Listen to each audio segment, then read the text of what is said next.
Good morning. How are you today? Good. You? Good, thank you. Welcome to Introduction to Psychology. We've been talking about lifespan development. So today, probably we will finish this chapter and then go to the next chapter. So we stopped here on Tuesday, Erikson's theory of psychosocial development. Child psychologists and development psychologists, they are using Erik Erikson's psychosocial development because it does have include, overall view of infancy through very late adulthood. There are 8 different stages, but we are going to focusing on more emerging adulthood and adulthood today because we kind of covered all the infancy and early childhood and middle childhood. So that's the next slide I will show to you. There you go. So when you reach the adolescent period, identity versus role confusion. Some of you are going through those adolescent period, and you may kind of understand why Erik Erikson want to kind of say, putting that as a standard, like a crisis. Maybe you need to meet those standards when you're going through those junior high and high school, which is adolescent.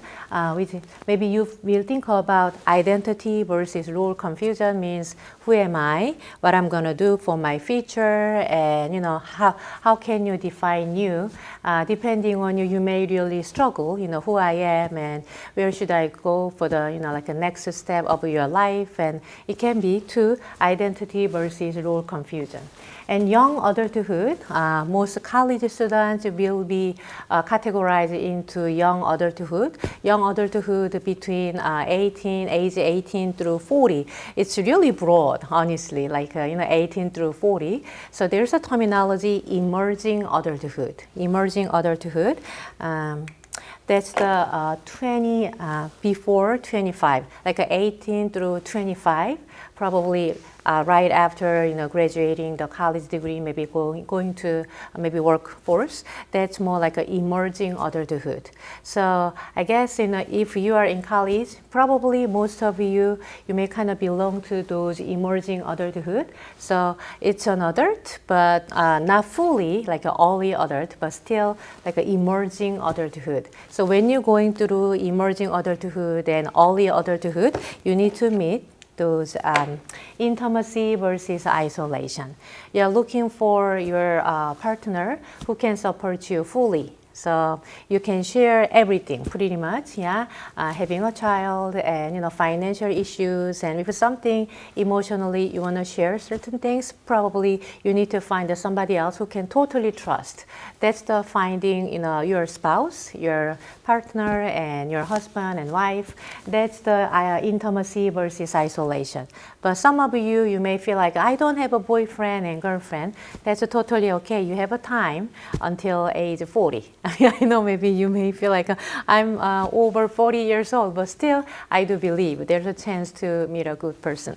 So that's the adolescent period. So crisis means more like a standard. You need to meet those requirements. So you may feel like identity versus maybe not. Those are role confusion. So when you kind of reach those certain stages, Erikson said those are crises, but actually the crisis more like a standard.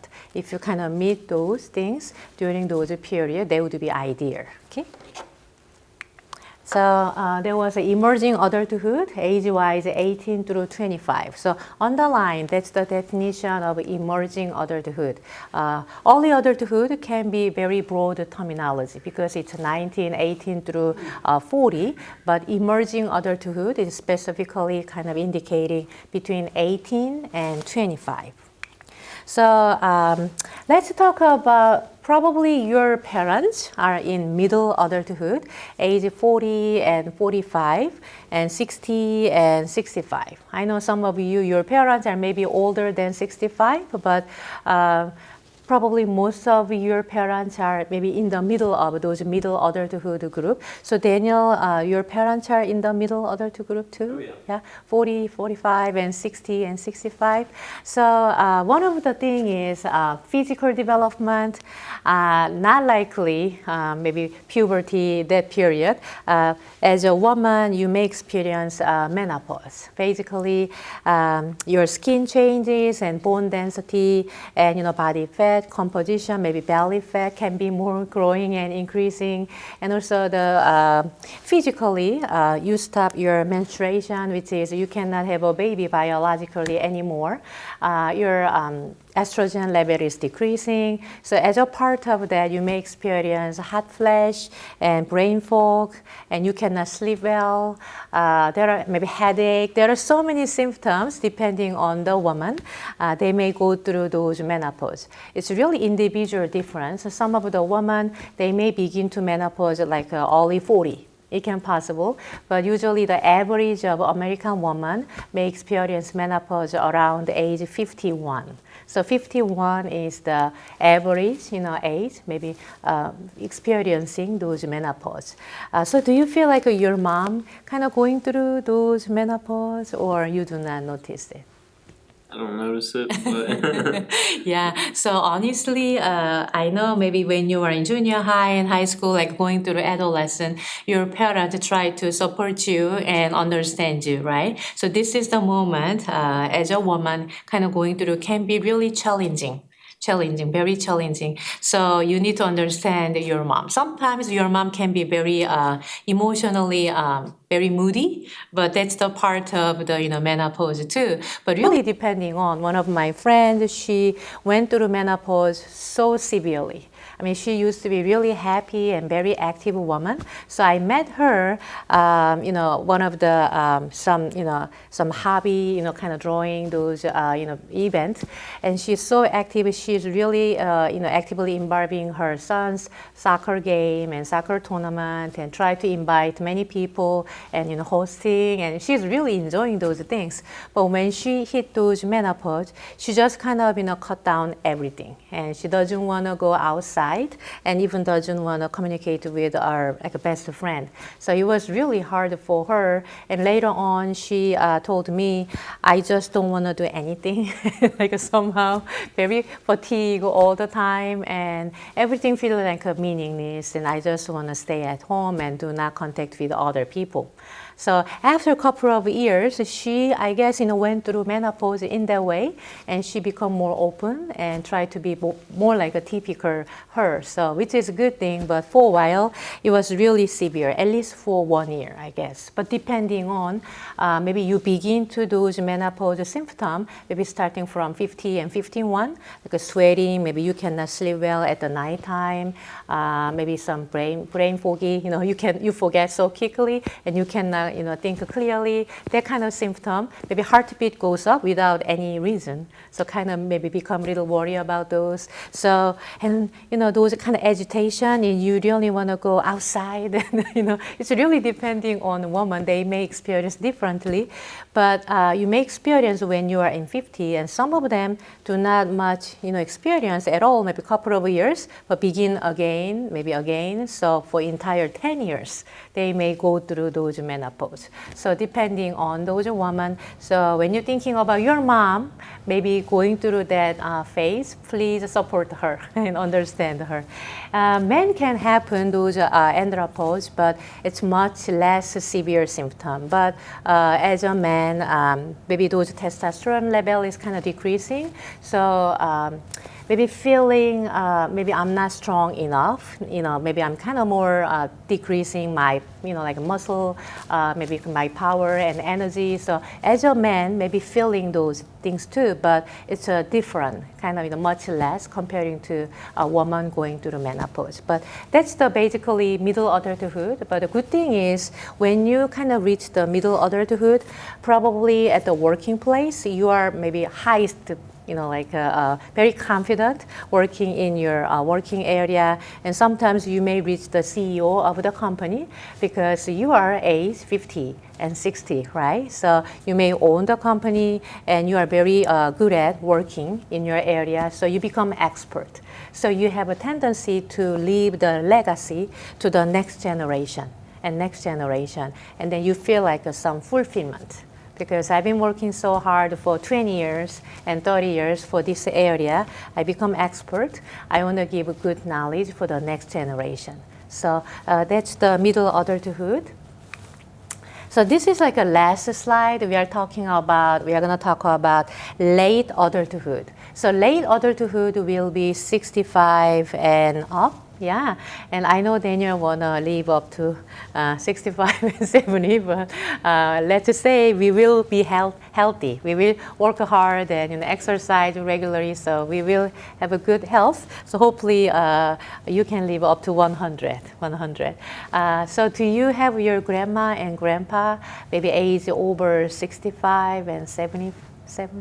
Oh, you don't have a grandma and grandpa? Okay.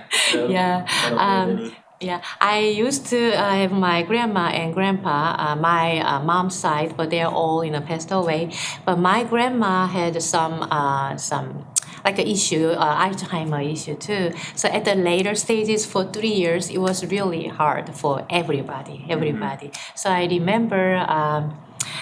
Starting from, I guess, 70, she could not hear well. So some hearing loss was happening. Even though she had some hearing aid, it didn't help much her. So she could not hear much starting from the 70. And when she, get older, which is like a 75, she could not see well. Even though he did some like a catalytic surgery, somehow it didn't, go well. So, she could not, see well. So that's really hard when you become older, like a 75 and 80, yeah, and you could not hear well and you could not see well.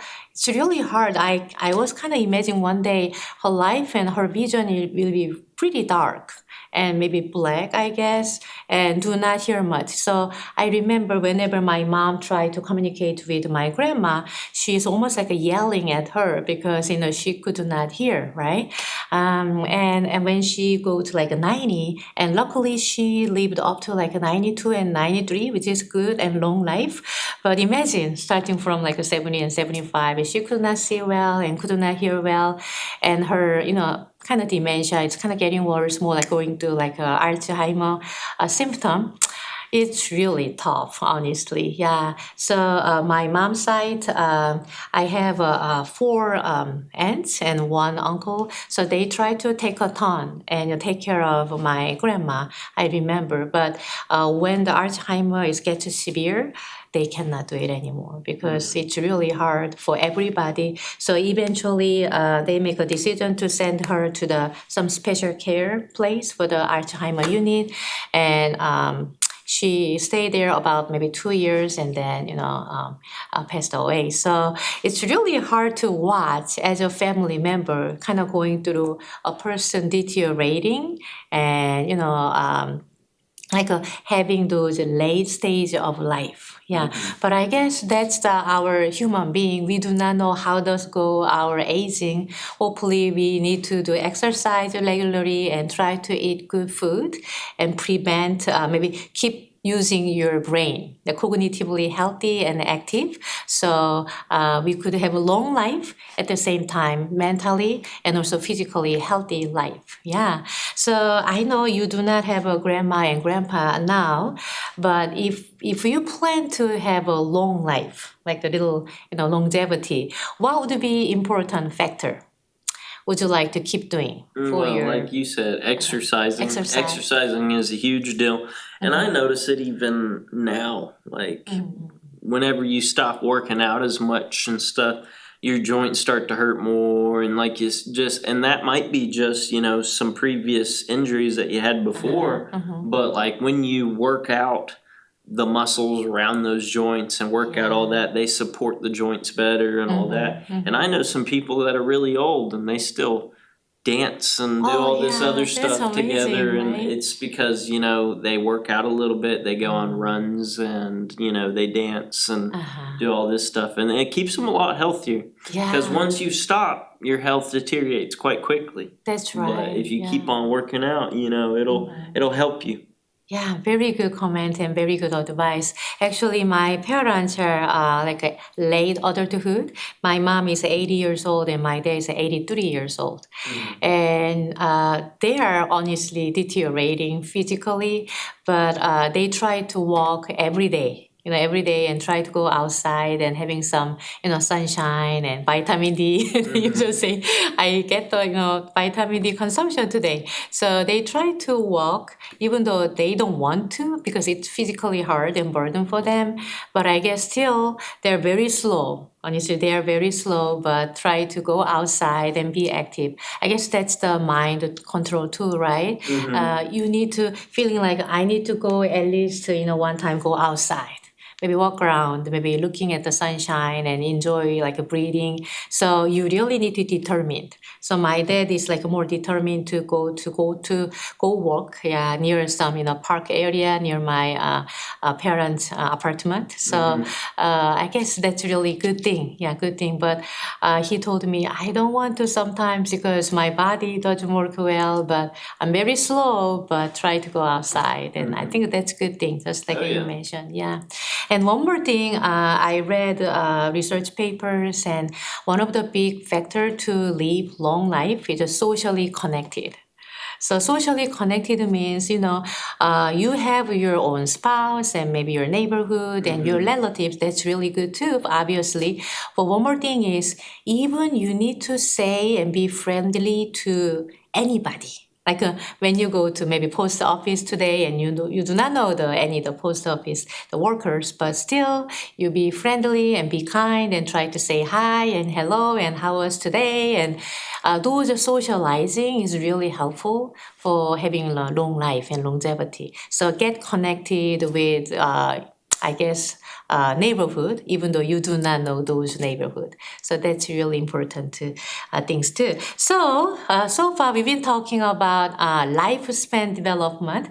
I hope you enjoy this chapter. So starting from, we will talk about conception. Yeah, we all began with a one cell zygote, right? And then cell division, we have about 30 trillion of cells in our body, and we talk about early childhood, middle childhood, adolescent, yeah, and emerging adulthood, 18 through 25, and early adulthood, middle adulthood, and late adulthood, yeah.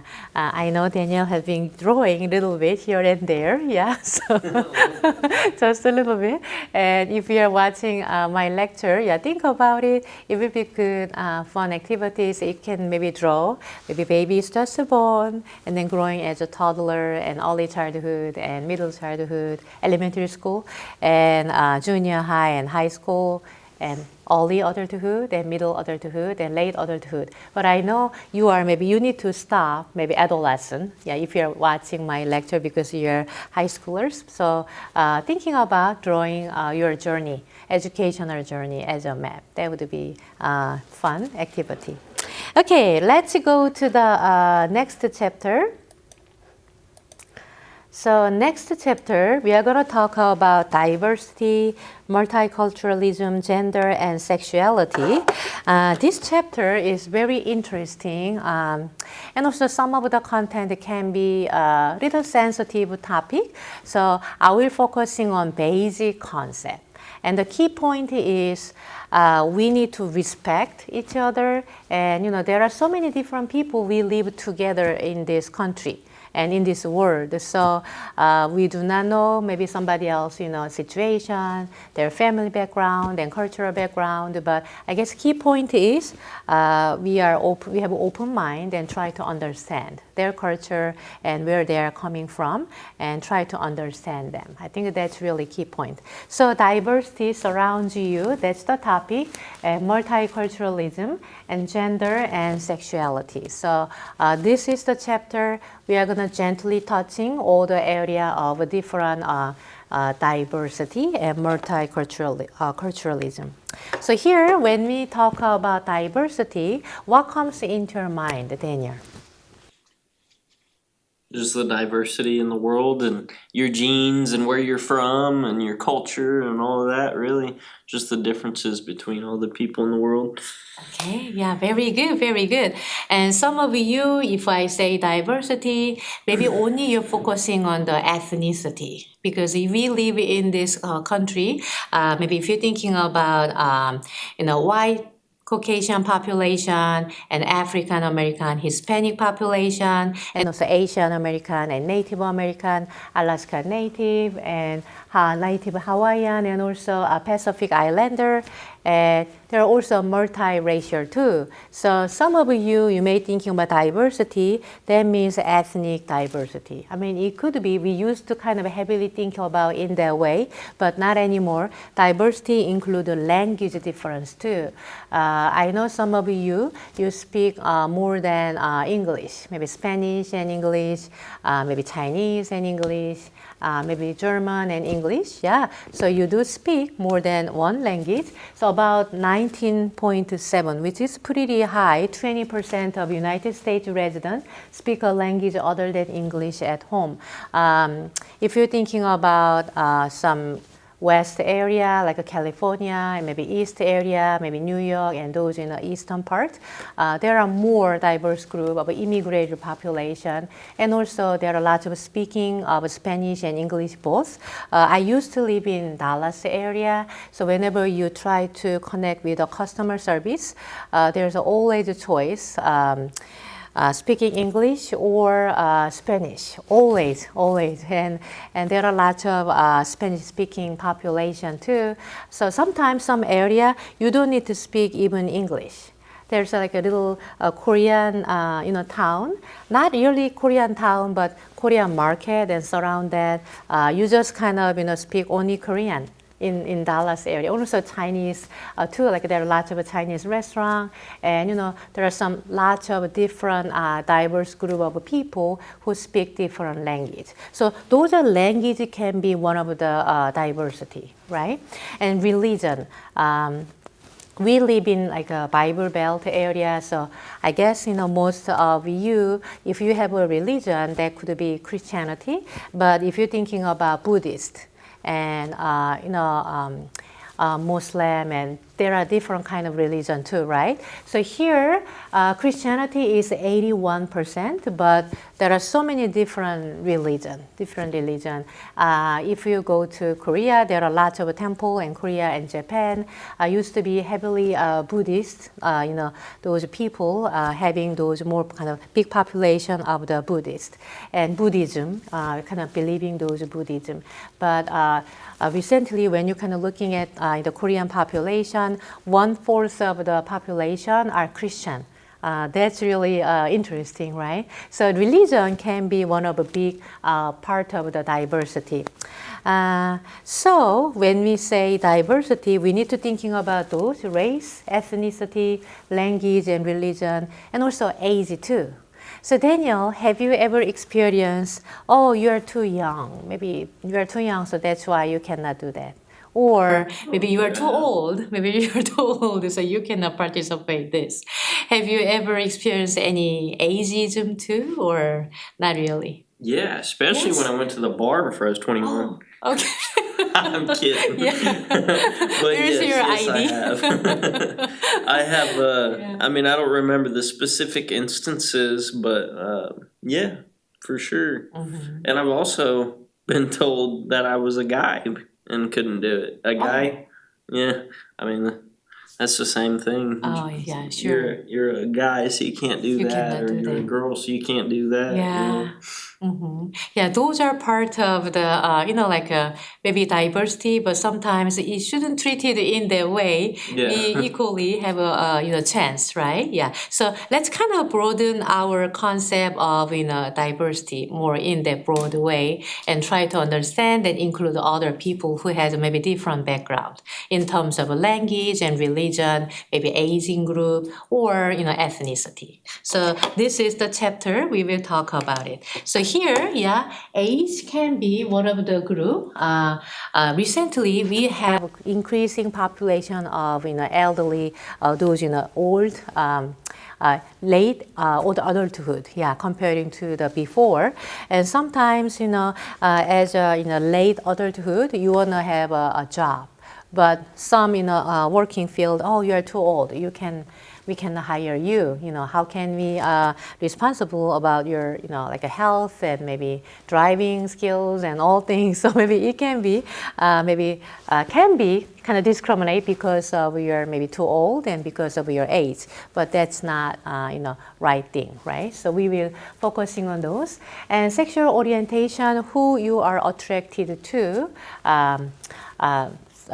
opposite sex and same sex and both, and we will talk more detailed information later. So that sexual orientation can be part of maybe reason people get discriminated. And education, 85% of United States residents graduate from the high school, and almost like 28% of United States residents graduate from college. So we will keep in mind when we talk about diversity, we want to be more maybe try to understand better and include all different kind of area of people.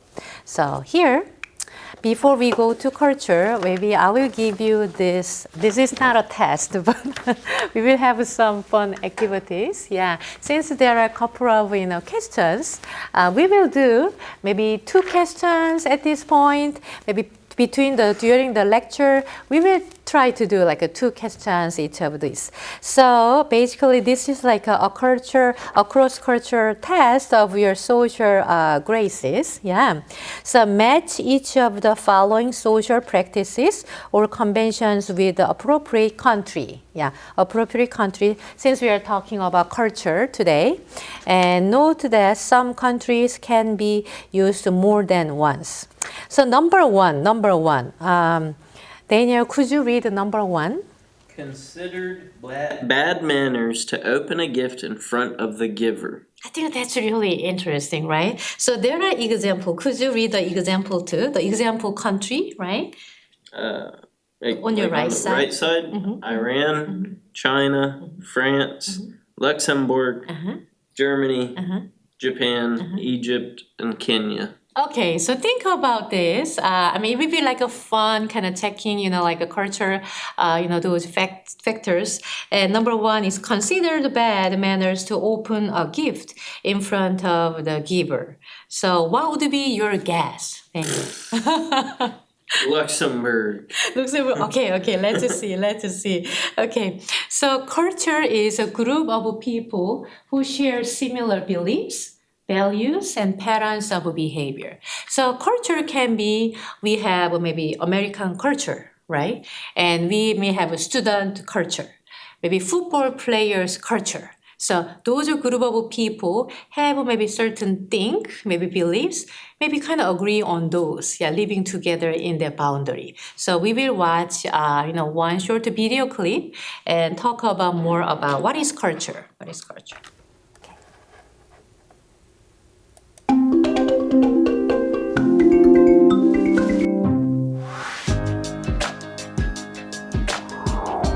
Culture is a group of people who share the same beliefs and behaviors. It can be anything from race to sex, ethnicity, social status, background, and anything really, even in a workplace, because people from different niches, as small or big or wide they are, they share the same behaviors and ideas. It's like people that have the same values or traditions that they practice. Well, in Black culture, I identify with that with my family, of course. We do things different than other races sometimes, and sometimes we do it the same. It just depends on whatever we're doing. I was born in Albania. I'm from Albania, but I moved in Greece, so I grew up there. And then 2 years ago I came here. So I don't really feel like I identify with a specific one, but it depends on what we're talking about. If we're talking about family, I would say that I feel more Albanian because I was raised to think of my relatives as myself and my friends as my relatives. so I have really strong bonds with the people around me. If I talk about my educational culture, I feel more like I'm Greek, because this is where I did all my school and all the people I know, they're from there. I don't really feel tied to a specific culture. I think that I'm more of a blend. Women. When I was growing up, women could not get a credit card by themselves. They could not rent an apartment unless daddy signed for it too. They couldn't buy a car. They couldn't go to Harvard. They were totally oppressed. And I grew up with that whole women's movement and how hard it was to fight for it and everything it took to get where we are now. So that's the thing I identify with the most. Football does have its own culture because we kind of build a bond out there, so we're kind of our own family and we have our way of doing things. Like, we treat each other a certain type of way, like brothers on the team. We treat our coaches like they're our parents, they're our own. Football is different from other cultures by, like, when we reward each other, we'll pat on the back or the butt. Like a classroom setting, I would never do that. It's very different. It's a different culture where that's acceptable in football, but in the real world or just in a different setting, that's not what we need to do. I'm Irish American. That's a very big impact. It's funny because I'm only like a quarter Irish, but that was the part of us that we celebrated when I was growing up. Because you have your own holiday, you know, we'd wear the green and all the things and the whole 9 yards. I think that moving from different cultures and different countries, you can learn a lot of things and you can see differences. Some differences that I see, for example, being raised in Greece and in Albania, I can see the difference by if I was raised here.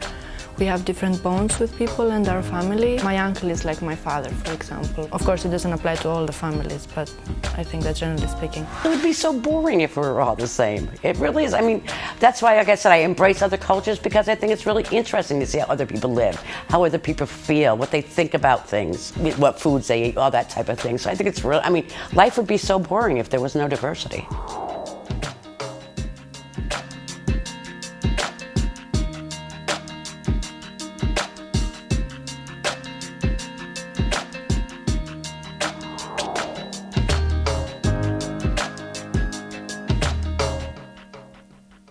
Okay, so your answer, your kind of guessing answer was Luxembourg, right?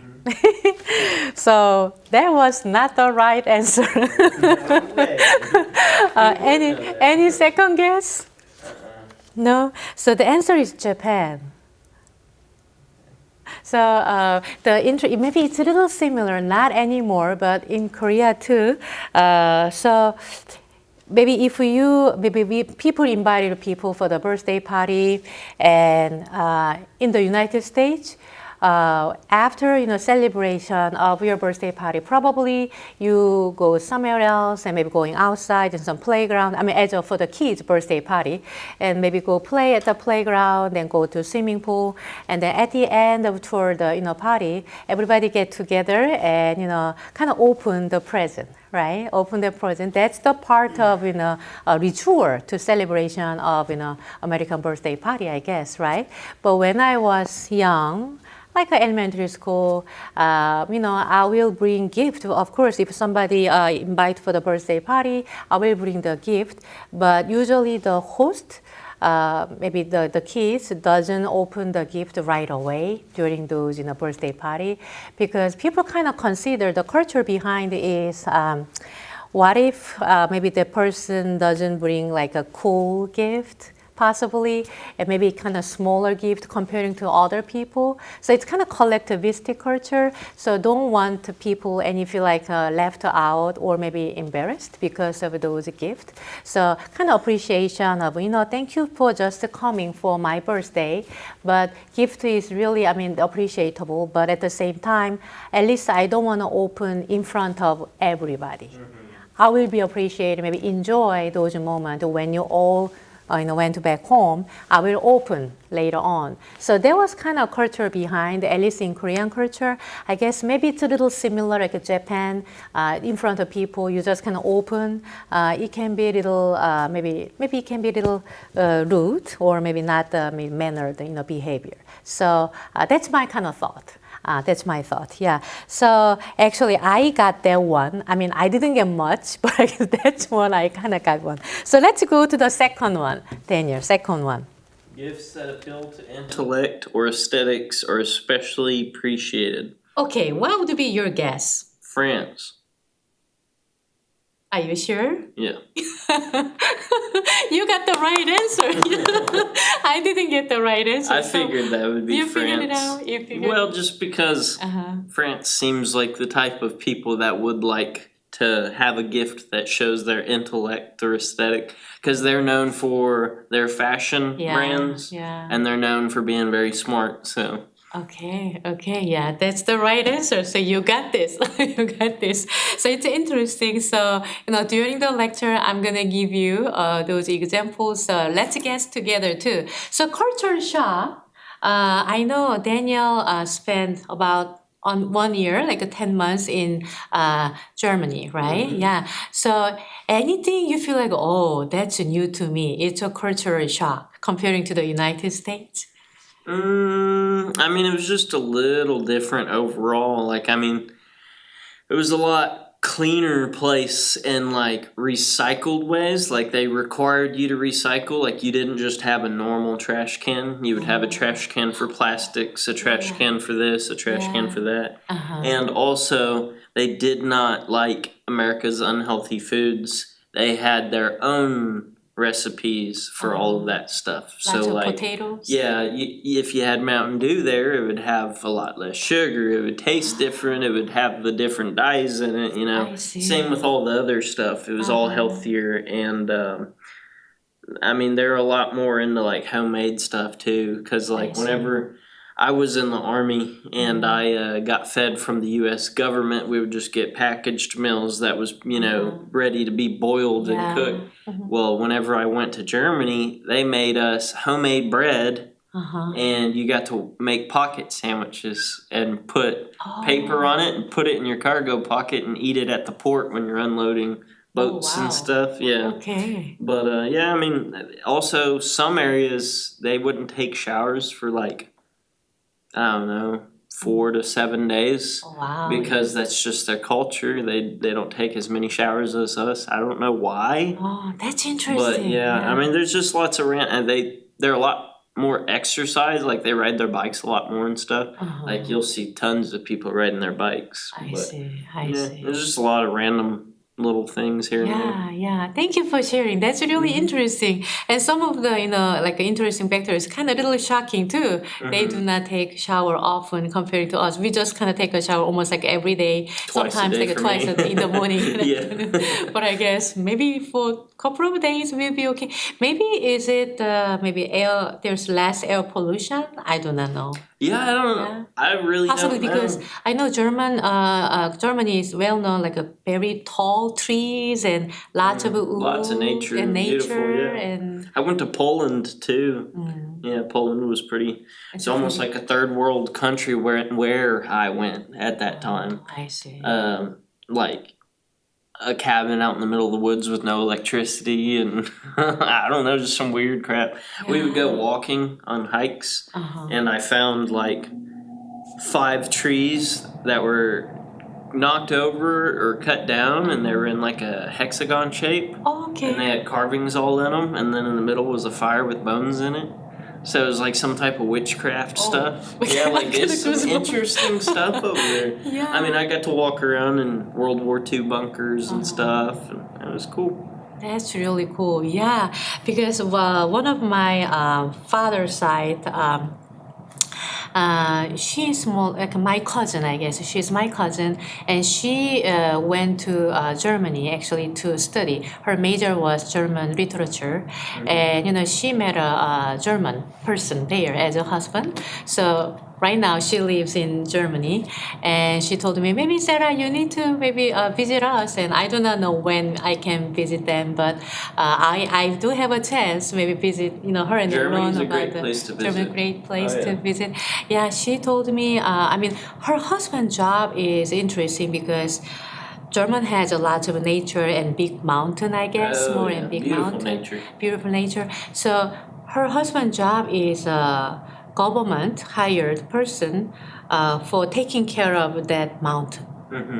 So Yeah. That's cool. Yeah, it's really cool. I don't know how you get that job. I know, but this is like like a rigid kind of job. They need to go through passing some exam and getting a college degree, and then you should be very knowledgeable. So if something happened in that mountain, you need to connect the people quickly and taking care of those mountains. So that's one of the job, and I guess it's pretty popular too. So imagine you are working in that mountain, That'd be and cool. that's your like a job taking care of all the trees and animals, I guess, Oh, right? that would be, yeah. Yeah, That'd be a dream job for. Oh, dreams. Okay, yeah. So I guess it's a little different for sure, Yeah. right? Yeah. And recycling, I guess Germany and also other European country, they may kind of initiate those all the detailed recycling. So it's much advanced comparing to the United States. One thing is Korea is a very small country, and the Korean people began those recycling much earlier, just like European people. So whenever I go back to my parents' house, it's really detailed. Only Tuesday you can bring everything, some perishable, like some papers and plastics and glasses, and there are bucket, kind of big huge bucket in front of some those apartment complex. So only Tuesday. I mean, it's a certain day. Each maybe different complex. My parents' house, they only Tuesday they can get out and they can sort it out. So basically, you need to sort it out at home. And on Tuesday, that's the chance you get down and then put all the trash out. But every day, you need to trash out some food trash. So food trash, there's like a big dumpster, and you have individually some car key, magnetic car key. So at home, the big thing is if you really like watermelon, because watermelon is heavy. Whenever you're having some watermelon, there are huge, left over those, cover part of the watermelon. You need to cut down a little bit because it's huge, right? Cut down the watermelon, the cover, and putting into that machine and putting there. So all those food daily, they kind of collect it daily and then sending to maybe animal place. They may use it for their recycled kind of food. Yeah. So it's really, everything is systematically recycled because very small country, not much area, just kind of dumped all the trash can together. But here, we need to be more I guess maybe more sensitive to throw away all the materials. I mean, honestly, I try to recycle paper and bottle and can. But I guess other things pretty much I kind of put together in one trash can because for me, I need to go there. Drive there too. I try to go there maybe once in 2 to 3 weeks. Yeah, and kind of putting all the glass You and live in maybe the city? papers. Huh? You live in the city? I live in Owasso. Yeah. Owasso, So okay. Owasso has Yeah. some area, those are recycling area. So I need to go there and then put all the accumulated my papers and glasses and all Yeah. things. So sometimes I'm kind of tempted. Maybe I want to put everything into my trash can so I don't need to go. But I feel like maybe kind of guilty. Put Yeah. all the things because I know paper at least. It's gonna take more than just you though. Yeah. So paper and plastic and can, and it should be reusable. So Yeah. I try to do at least those kind of things. But I guess that's the maybe big thing. Yeah. And subculture means we live in the United States, but sometimes because maybe army can be a good subculture. So if you belong to the army, and what would be the characteristics of the army? Because I've never been to army, so. You are now property of the United States of Oh, okay. America. Okay. Yeah, no, seriously, if you get a sunburn, you could get in trouble. Oh, wow. Okay. If you get a sunburn and it affects you in any way, shape, or form to where they see that you can't perform your duty properly, you could get an Article 15 for damaging government property. Wow. I Yeah, didn't know that's that. how. Yeah. But yeah, no, it is its own subculture. You become family because not only work with them every day, but you live with them Sure. every day. Sure. Because you don't go home to your own home unless you're married. If you're not married, you go and live in the barracks with all of your other soldiers. I So see. you live with them literally all day, every day. Uh-huh. When you go and have fun on the weekends, you go and hang out with them all weekend, you know, and go have fun with them. So yeah, it creates its own culture, but it's got a bunch of cultures inside its culture, and we're all respectful of it. I I see. mean, if you aren't respectful of it, we make sure to nick that in the butt real quick. Yeah, thank you so much because that's kind of new word for me. Like sunburn can be big trouble, right? Because your body also like a part of the army and you are serving Yeah. for the country, right? That's really amazing. Yeah, thank you so much. Those are subculture. So here, I mean, this is like activities I used to do with my students. So, Daniel, if you don't mind, maybe on the paper, maybe backside I gave you, would you describe what would be our classroom culture? I know this is like a little different, but yeah, because I'm interested about learning together, collaborative learning between students and student and instructor. So whenever I read this chapter, we are learning about different culture and subculture. I want to learn about what would be our classroom culture. So if you don't mind, I want to keep those. So please, as much as possible. That would be really helpful. But maybe one, but for you, maybe one sentence. Just your own. We have literally 2 people in I this know. class. So honestly, this is really a different culture to me. Yeah. Oh, yeah. So I'm kind of writing down reflection of those interaction between instructor and students. So if you don't mind, maybe I'm gonna ask you maybe at the end of not today's lecture, but this semester, would you be part of my study?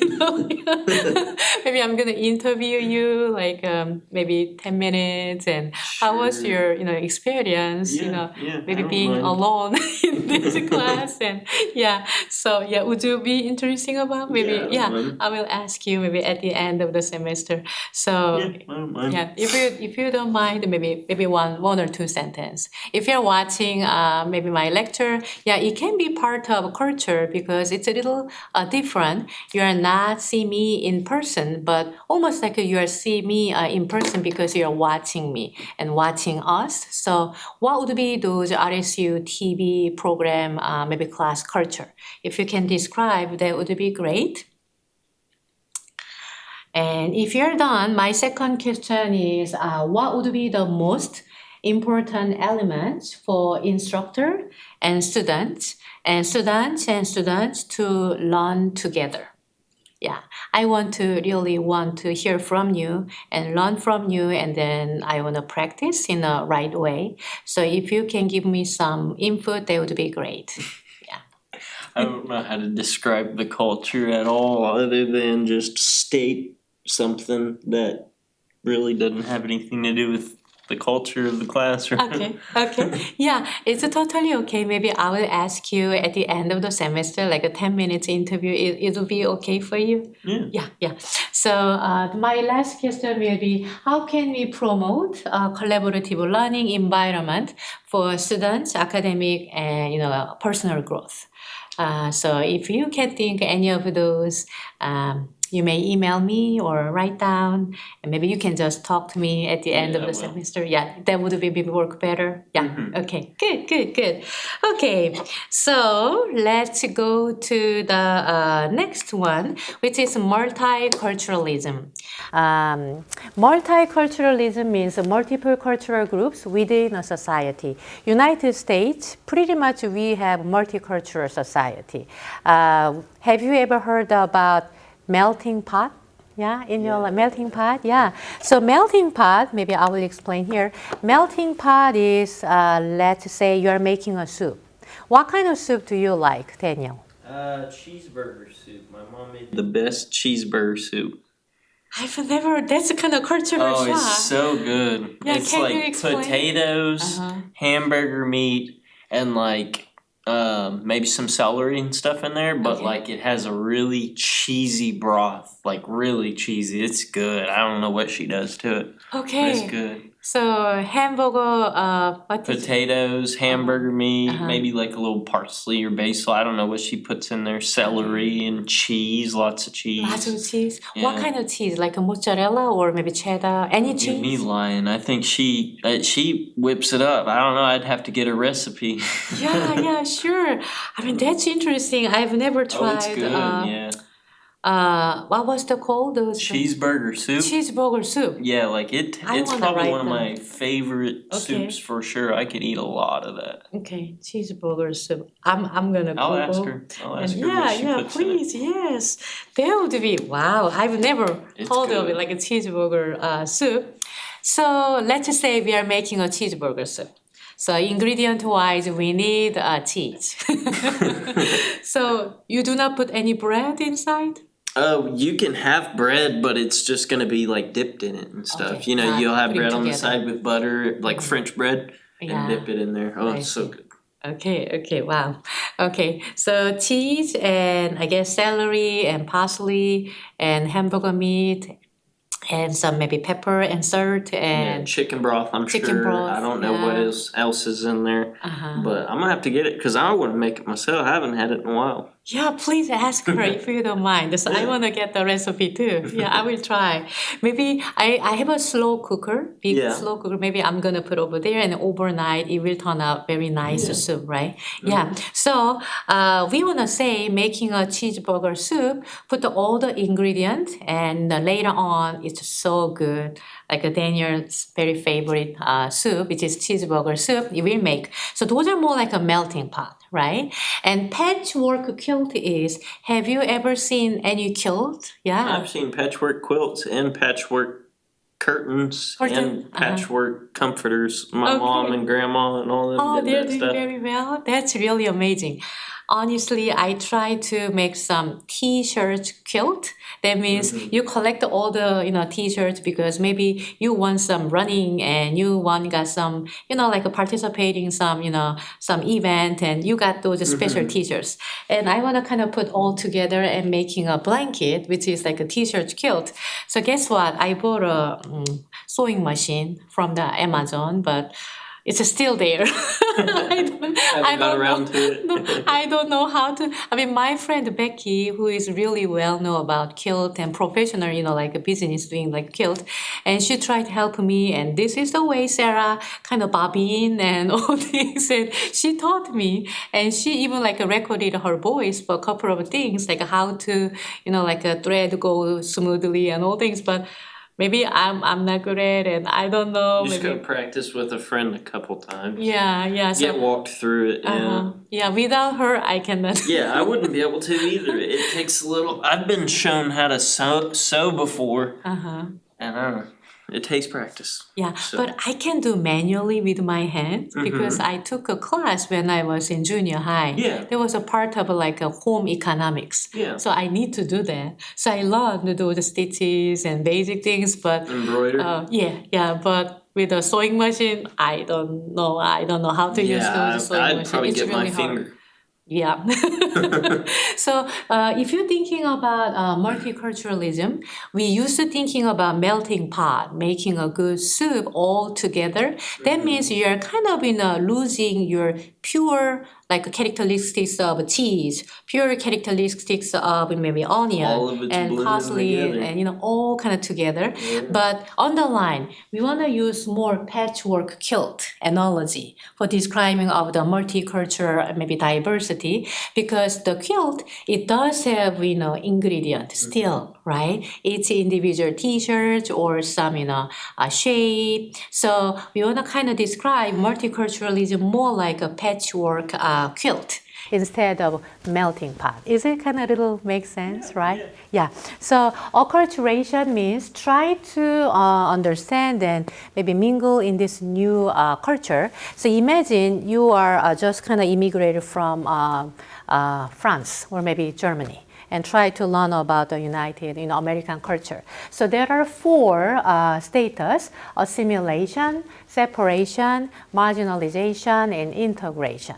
So thinking about that, assimilation is all the standard is a new culture. So assimilation means since you are here, the United States, you want to assimilate with the new culture. You want to learn, very open-minded to learn about the American culture. Those are assimilation.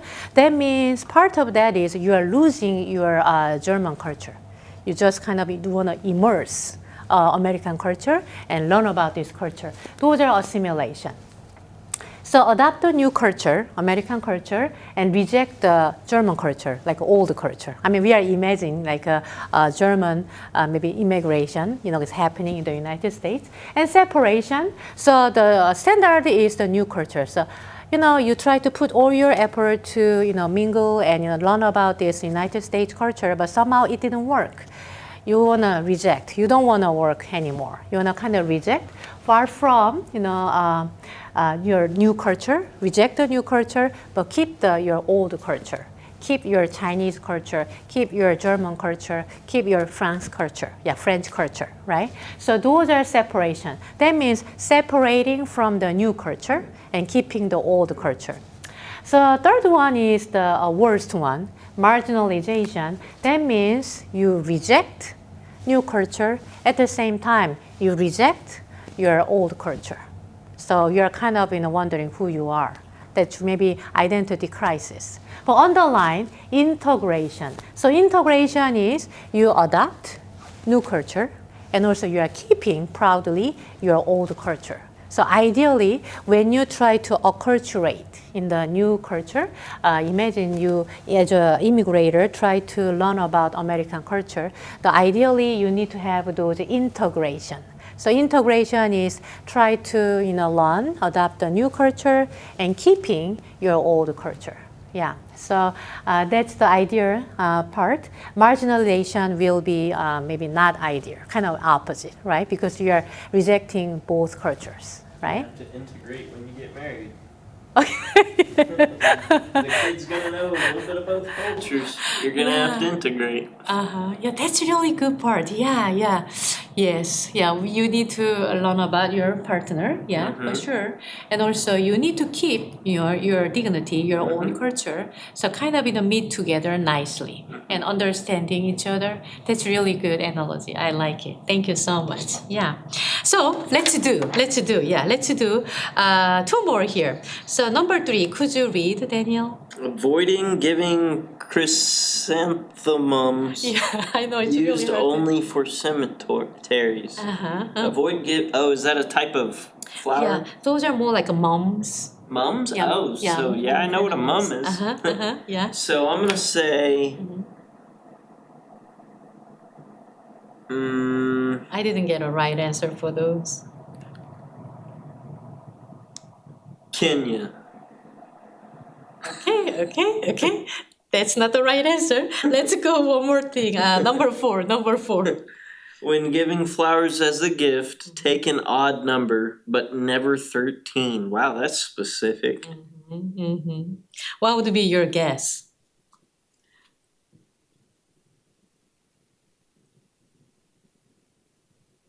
France. France. So the first one is the avoid giving chrysanthemums. I mean, those are kind of part of the mums. You use only for the cemeteries, like a funeral. That's the D, Luxembourg. Yeah, the right answer is Luxembourg. I didn't get the right answer either. And number 4, when giving flowers as a gift, take an odd number, but never 13. Any second guess? You used to live there. Germany? Yes. I didn't think that would be. Yeah, I don't know. I didn't get the right answer either, but that's the answer. When you're giving flowers as a gift, take an odd number, but never 13. Yeah, that's in Germany. Yeah. So interesting. Yeah. Would you like to go one more? Number 5? Sure. Yeah. Never eat. So number 5 has 2 right answer. 2 countries. Yeah. Never eat food with your left hand, as this is considered offensive. Japan? Okay, think more. We have two more countries. Yeah, Japan and maybe Iran. Okay, you got one, you got one, you got one. So Japan is not the right country, but you got Iran. And can you find one more? Egypt. You got it, you got it. This is Yay! literally just guessing Just because I guessing. don't have a clue. Yeah, but you got the right clue. So Iran or Egypt. Yeah, Egypt. Egypt. So Iran and Egypt never eat food with your left hand, as this is considered offensive. So do not I've eat never the heard food any of with the these. left hand when you visit Iran and Egypt. Yeah. Okay. So let's kind of keep talking the next topic a little bit, and then we can kind of go over too. So imagine when you go to the new country. We used to live in the United States, but somehow we need to all move to Japan. We need to all move to like a South Africa area, right? So you need to adjust the new culture, which is like occulturative stress. So imagine occulturative stress can be really severe depending on the person, and maybe it can be like a shocking moment. And if you especially need to deal with it every day and every moment at the working places, right? So let's talk a little bit about Hope stays like cultural values. This is interesting. If you're looking at here, yellow part, individualism. Can you find where we are, Daniel? Yeah. Yeah? Somewhere else, right? Yellow is other than whoever top left is. Okay, yeah, we're right there, yeah, yellow part. And Korea is somewhere like near here, yeah, very like collectivistic, yeah. So those are culture, we used to live in maybe certain group of people and kind of forming certain characteristics of each group. So we will see some individualism and collectivism and power distance and assertiveness and avoidance and long-term goal and indulgence. So maybe we can kind of guess individualism versus collectivism, right? So United States, we are more like an individualistic culture, right? So we individually try to having those individual difference and respect each other. But I think the collectivist culture, sometimes group value and group maybe opinion can be ahead than individual value and individual opinion. So sometimes we need to sacrifice in order to have those whole group value all together if it is maybe right decision for the family. But I guess individual culture, we really respect each individual's voice. Yeah, it's really matter your own decision, right? And power distance is, let's say you go to some company, yeah, Daniel, and you do communicate CEO of that company and have some conversation and give some like advice for the company. Yeah, those means like a power distance is very small. Yeah, and the CEO and you just kind of hired in that company, right? And power distance is large means you just hired as a new person in that company.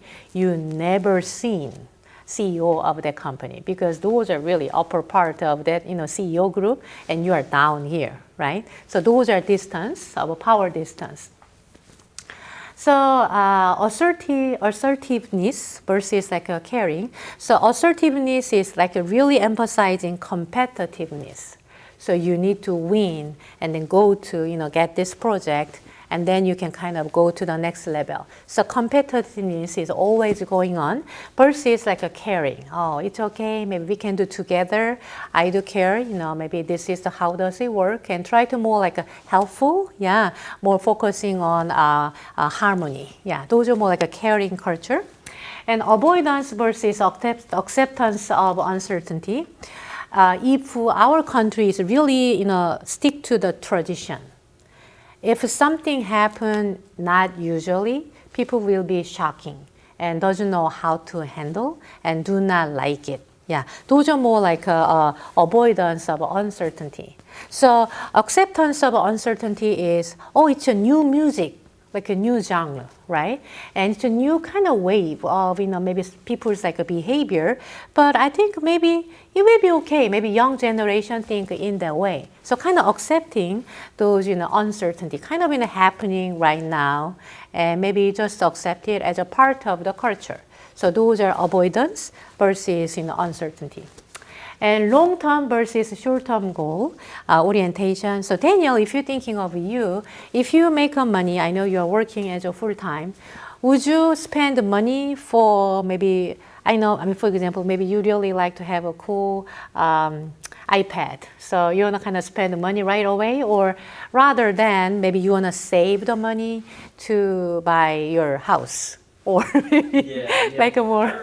I can't remember the years. I think short term was like maybe 1 to 2 or less than 1 year. Okay. And then More like that. anything 2 and greater, more like 5 years and up, is more like a long-term goal.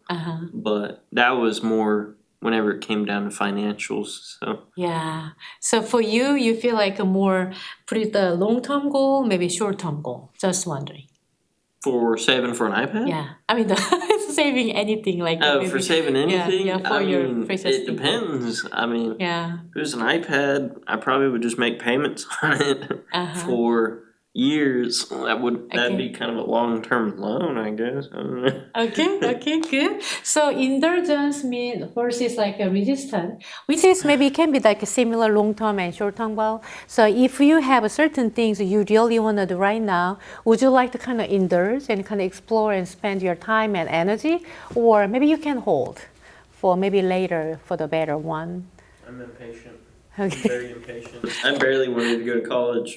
Okay. I was like, 4 years? Thank you for your honesty. So here, this is more like a United States. Yeah. Kind of analysis of the United States culture. So power distance, not much, comparing to the other country. Yeah. Which is good thing. You can still talk and maybe email to the CEO of the company, right? The second one, individualism is really high. Individualistic culture is really high, really high. Masculinity is pretty high too, which means competition going on all the time. And try to caring will be there too, but like more in order to set up the goal and working so hard and reaching those goals and then go to the next and next. Competitiveness is always there, right? Masculinity, that's the more competitiveness. Uncertainty, avoidance, which is this is like kind of half and half. It's okay, like a new thought and new idea. I can accept it. Yeah, uncertainty. Yeah, that's kind of happening right now, but not fully rejecting or maybe avoid. Maybe it's okay. If it is a good one, maybe I'm going to adopt it. That kind of attitude. But if you're looking at here, long-term orientation goal and indulgence, United States, us, including me, more like indulging right now, not saving for a long time to get later on. More like maybe right now this is like a best choice. I go for it, maybe invest my time and energy and money. So maybe Daniel and me, including me, more like indulgence. Yeah, that's kind of culture too. Maybe young generation and new generation, they're more like putting a short-term goal. Instead of over 3 and 5 years later, then maybe indulgence. But I guess it used to be I try to kind of prepare more like a long-term goal. Maybe I need to study right now because maybe go to better school, maybe better more grade, and I need to maybe working harder and harder and harder. But I guess at this point, honestly, I really, because I don't know, our life is very fragile, and we do not know, right? Obviously, we need to save money for our after retirement and all things, right? But I guess I really want to do and invest my time and money what I want to do right now, my passion, and I want to do maybe certain learning and some developing some hobby and leisure activities, right? Yeah. Okay, so that's the culture. So I know this month 30 is the due of your reflection paper. If you haven't find any topic, maybe it can be a good topic if you maybe experience maybe going foreign country, maybe for the vacation, maybe you have your grandma and grandpa in different countries, so you used to visit them. So one of the things can be learning the new culture. So Daniel, if you don't mind, could you read Yeah. What's your take, part one? In this chapter, you've read what the experts have to say about cultural differences between different groups. How do your own experiences match with their descriptions? Have you traveled to places either nearby or far away where you met people very different from yourself? Did those differences fit into one of the cultural characteristics described in this chapter? For example, individualism versus collectivism? Did you notice other important differences besides the ones described in this chapter? Okay, thank you so much. So that's the question, and I know Daniel. Maybe I know you wanna do maybe with your dog and classical conditioning. Chapter one we did looked pretty good too. Might do that one. Oh, okay. I think it was about how you raise your kids. Or Okay, like a something. That parenting one, style. yeah, parenting style. Yeah, yeah. That might be easier to write on than Yeah. So training just my dog for 2 pages. Oh, yeah, just to choose, whatever you feel like more comfortable, Yeah. and you can kind of generate more. And think about it. I know you are doing so good, but if you want to maybe do extra, maybe reflection paper to increase your grade, you can do that. I mean, if you're watching my lecture, you can do one more reflection paper as, like a 20 point. Yeah, which is really amazing. So thinking about that though, you need to write one for sure for this class because that's the assignment. Due date will be next Thursday in a week, right? Next Thursday. So choose one of those. What's your take question? And this can be good question too. Or just Daniel mentioned parenting style. What kind of parenting style did your parents use for you? And if you become a parent, maybe what kind of parenting style would you like to apply for your children? I think that will be interesting, yeah? So you can kind of write down about those. Okay, let's do, since we have a couple of minutes, let's do this paper. If you have a paper, number six. Could you read number 6? Mm-hmm. It is impolite to eat everything on your plate. What? I thought that this is really interesting. Yeah. So if you're watching me, it is impolite to eat everything on your plate. What country would it be? Iran, China, France, Luxembourg, Germany, Japan, Egypt, and Kenya. So think. And please give me your answer. Yes. Iran. Iran? No, that's not the right answer. Maybe second guess? Egypt. You got it. I think Daniel, you have a very high ability to guess. I'm using just a little bit of clues of what I know about the countries, but there's not much going on with You're it. very knowledgeable, I think. Yeah, that's really amazing. Okay, that's White. Yeah. White, blue, and black gifts should be avoided as they are associated with funerals. Where would it be?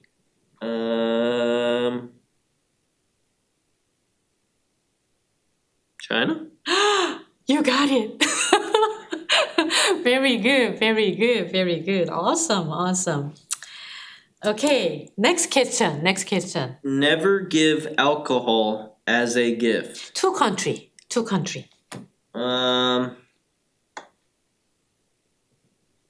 France? Eh. Egypt? You got it. And one more. Iran? You got it. Yes, Iran and Egypt. Never give alcohol as a gift. I think we should know this kind of things, right? So when you visit there, do not make a mistake. I just think Egypt's like really, really religious. So I just see. thought in that manner, I'm like, oh, they probably would frown upon alcohol given as no a alcohol. gift. Yeah, good guess. That's a really good guess. And then Germany, I was like, they walk around with tequila, so. Oh, or, yeah. Or vodka. They're drinking beer, more Beer, like water, yeah, right? alcohol. Mainly. They drink Mainly lots of alcohol. I see. But it was really interesting. You told me they do have, maybe Mountain Dew and other stuff, but maybe less sugar and maybe less dye and more like their healthy version. Their beer messes you up quicker. Oh, okay. Yeah, their beer is like twice as potent and it's thick like motor oil. Oh wow. Okay. and bigger. And bigger. Yay big. And cheaper too? Price-wise? No, not. Europe's Oh, okay. just because of how much their dollar or their euro is worth, everything's more It's expensive. expensive. Don't bring flowers except to express condolences. One country.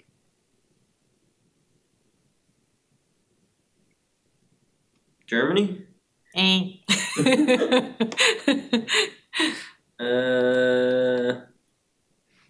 Japan. No. Kenya. Oh yeah, you got it, Kenya. So Kenya is a country, don't bring flowers except to express condolence. Avoid discussions of or asking questions about family and job. Where would it be? Iran. Second guess? Luxembourg. No. I don't know. France. No.